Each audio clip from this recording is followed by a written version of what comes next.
Hello, I'm Matt Mahony, and this is the Grizzly Digital Network. Today we're joined now by head women's soccer coach Domenic Martelli. Coach, how we doing? Matty, how are you? Great. Awesome week. Coach, regular season is in the books. If you could go back and have a do-over or redo at any point in the season, what would it be?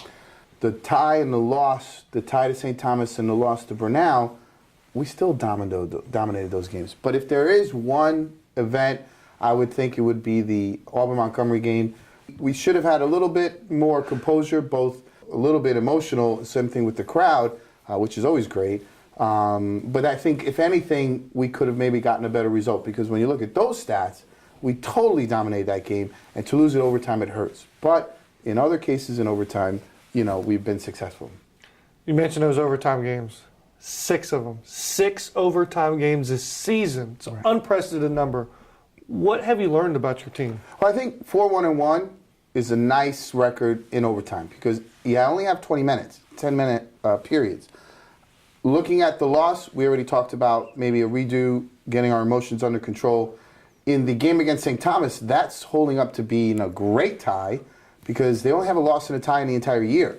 But I thought in our effort and in our discipline, we did push forward. In the other overtime games, we did win. It was a matter of time that we were going to win. But we don't want to always go in overtime and think in 20 minutes we're going to still win that game. But when you look at our fitness, when you look at our determination, we look at our effort, that's where we're winning the games. Whether it's late in the game or in the overtime, we're breaking through whatever wasn't quite successful during the game to get the result. We're figuring out in overtime. And that gives a lot of credit to the girls.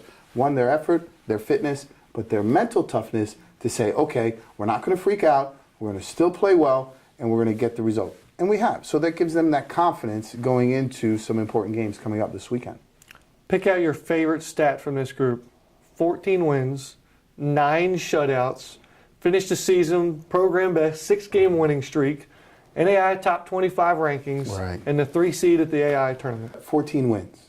That, to me, shows that they showed up day in and day out, playing at a level against some great competition to come up with those 14 wins. So, the recovery after a loss, going into our winning streaks, the amount of wins we had, those are all positive. The shutouts is a team defense, team-oriented, system of play. But again, it's that overall toughness to say, this is a long season, showing up every day, because a lot of teams have a slip-up. And I don't think we had a slip-up this year.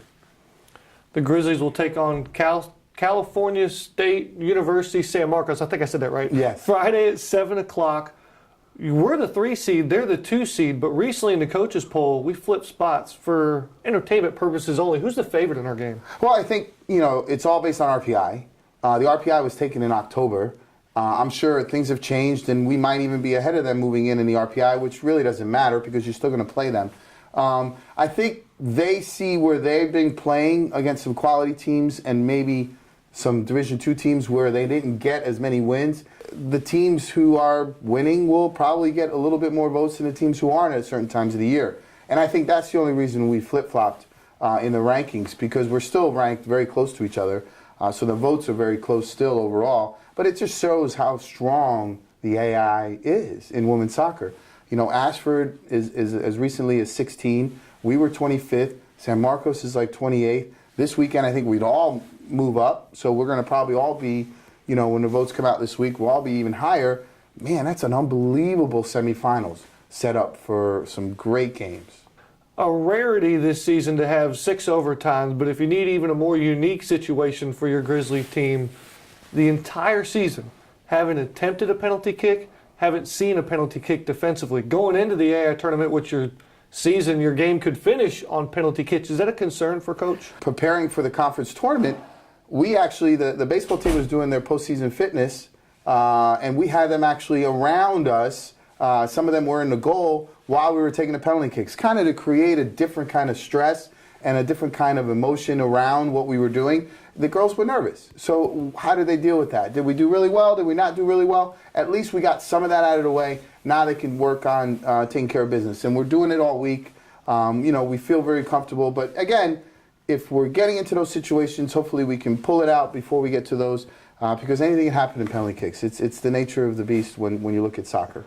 I've been most impressed with your ability to have two eyes on your team and one ear in the streets or one ear in the community. You've called it all year long with the nights we have unbelievable crowds. I don't want to know how you do it, but you do it.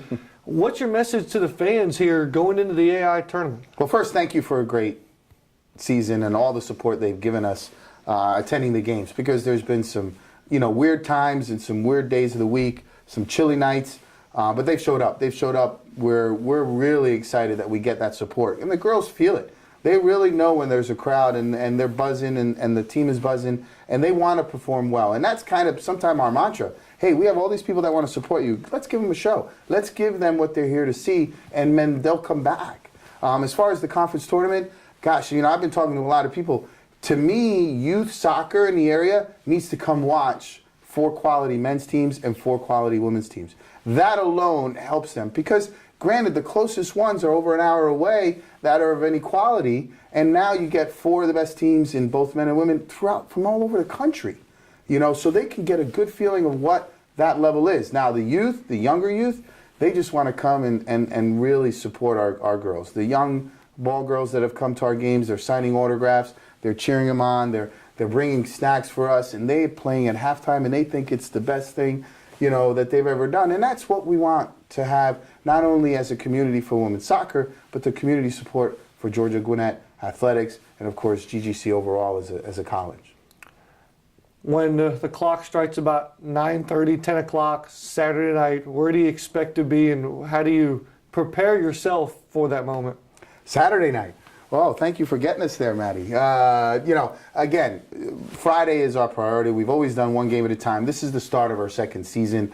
But to be 1-0 after Friday and to be playing Saturday night, when that happens and when we win on Saturday, the whole culmination of our second season now has been rewarded, because all the effort we did in our first season put us in the second season. And now we have that reward. That, at that time, will be celebrated. It will be appreciated, and it will be cherished, and we're going to take some time before we even think about anything else after that. Coach, we appreciate you stopping by. Good luck this weekend. Thank you very much, Maddie. We're looking forward to it. Coach Martelli and the Grizzlies will take on Cal State San Marcos Friday night, 7 o'clock. You can watch the entire A.I.I tournament on our website, grizzlyathletics.com. I'm Matt Mahony, and this is the Grizzly Digital Network.